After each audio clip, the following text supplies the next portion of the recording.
Il est 8h17, Pierre de Villeneuve. L'ancien président de SOS Racisme, Malek Bouti, est votre invité, Audrey Crespo-Maram. Bonjour Malek Bouti. Bonjour madame.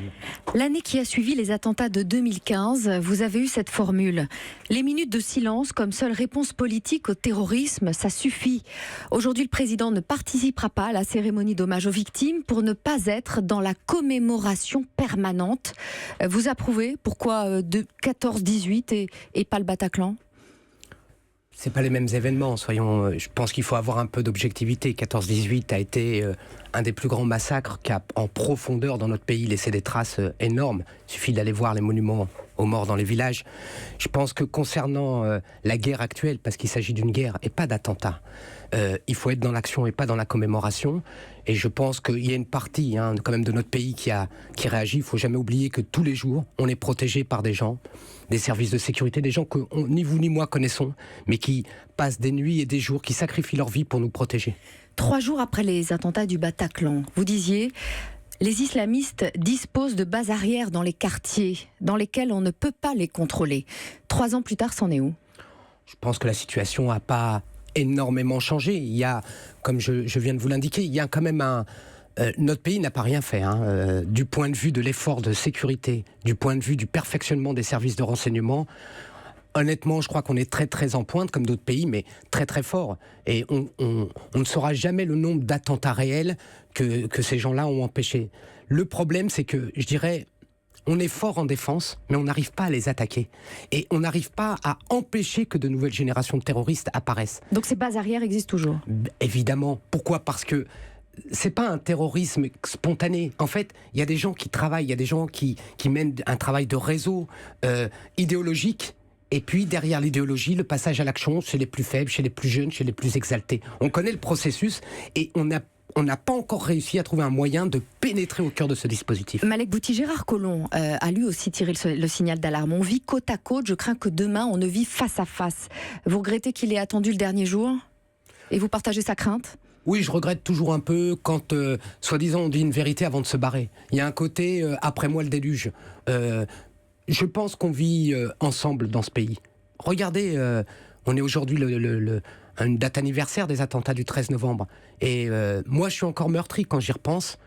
Et je revois encore ces images. Il y avait de tout type de personnes qui sont mortes ce jour-là. Donc vous ne partagez pas sa crainte de face à face? Non, je crains la violence, je crains la déstabilisation de nos sociétés, je crains cette guerre permanente, mais je ne crois pas que la guerre civile soit à l'ordre du jour. Cette manière de parler de la guerre civile, puisque c'est de ce terme dont il s'agit, c'est une manière quelque part de se cacher de son incompétence aussi parfois. Il se cachait de son incompétence, Gérard Collomb. Sincèrement, je ne pense pas qu'il ait laissé une trace formidable. Malek Bouti, le gouvernement va lancer une politique de reconquête républicaine dans 30 quartiers en renforçant les effectifs de police. Vous y croyez? C'est pas le premier gouvernement qui le fait, c'est nécessaire. Je pense qu'il y a un certain nombre de zones où il faut aider les forces de police et les forces de sécurité. Ce que je regrette, c'est que comme dans l'ensemble du dispositif, c'est qu'on a l'impression d'avoir qu'une main pour combattre. C'est comme si on avait une main accrochée dans le dos. On est un pays où on a des valeurs extraordinaires. On a une culture extraordinaire. D'un certain point de vue, on devrait être beaucoup plus attirant pour quelqu'un qui a 14 ans et qui est révolté, la République, que l'islamisme. Parce que l'islamisme, il n'a aucun autre projet que la mort. Et on n'a pas ce travail-là. Il y a des expériences, mais on n'a pas encore mis la gomme sur la République, la gomme sur l'encadrement. Regardez le débat sur les violences à l'école. Quand on en est à se dire qu'il faut des policiers à l'école, c'est qu'on n'a rien compris. La violence, on la combat et par une discipline de fer, mais aussi par une ouverture extraordinaire. La France, elle est que à moitié dans ce combat. Malek Bouti, dans ce même rapport de 2015, vous alertiez sur l'enracinement d'un nouvel antisémitisme en France. Ce nouvel antisémitisme, c'est la conséquence de la montée de l'islam radical? Il en fait grandement partie. L'islam radical sert de point de convergence à tous les antisémitismes. Et d'ailleurs, je suis très frappé. Quand vous voyez aujourd'hui tous les mouvements totalitaires, politiques ou gouvernementaux, tous ceux qui sont très durs, ils ont tous en commun l'antisémitisme. Et c'est ça qui doit alerter nos sociétés. C'est pas un problème pour les juifs, l'antisémitisme. C'est un problème pour les démocraties. Si on n'a pas retenu cette leçon de la Seconde Guerre mondiale, on n'a rien compris à l'histoire. Quand les juifs sont en danger, nous sommes tous en danger. Édouard Philippe a publié une tribune sur Facebook pour dénoncer les actes antisémites qui ont augmenté de 69% depuis le début de l'année. Dans son texte, il se réfère aux nazis, à la nuit de cristal, sans parler de cet antisémitisme lié à l'islamisme radical. Vous comprenez pourquoi? Vous comprenez sa prudence?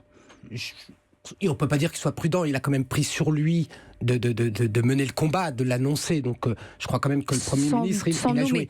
Après, sur la réalité actuelle, je crois que c'est une idée, mais elle est à creuser. Mais je pense qu'on devrait peut-être mettre les maires en première ligne. D'un certain point de vue, il y a un moment, il faut arrêter avec ce tabou de l'antisémitisme actuel.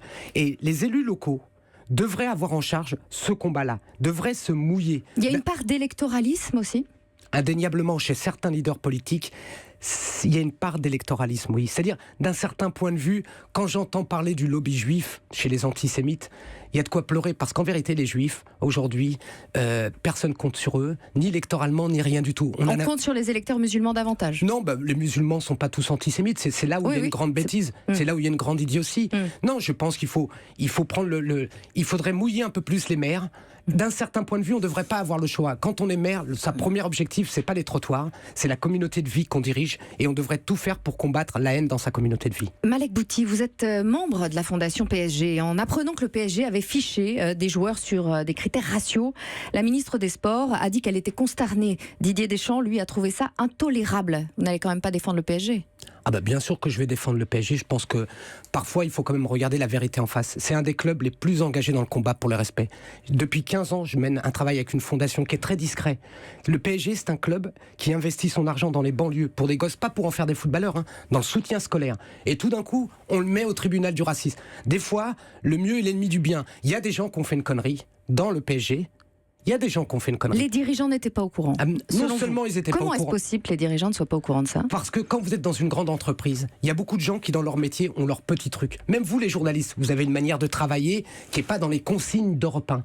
Et il y a ce petit truc à eux qu'avaient ces recruteurs-là, c'était une tâche. Il y a des recruteurs du PSG qui anonymement parlent des joueurs noirs comme grands, costauds, puissants. C'est pour ça qu'on les recrutait, et des joueurs blancs qui avaient l'intelligence du jeu. Donc le racisme dans le football, c'est pas l'apanage des tribunes des hooligans. Vous savez pourquoi j'aime bien le football, moi, à titre personnel ? Parce que le football, il ressemble à notre vie. Il n'est pas parfait. Il y a de tout. Quand on va au stade et sur les terrains, on trouve des grands imbéciles et des grands génies.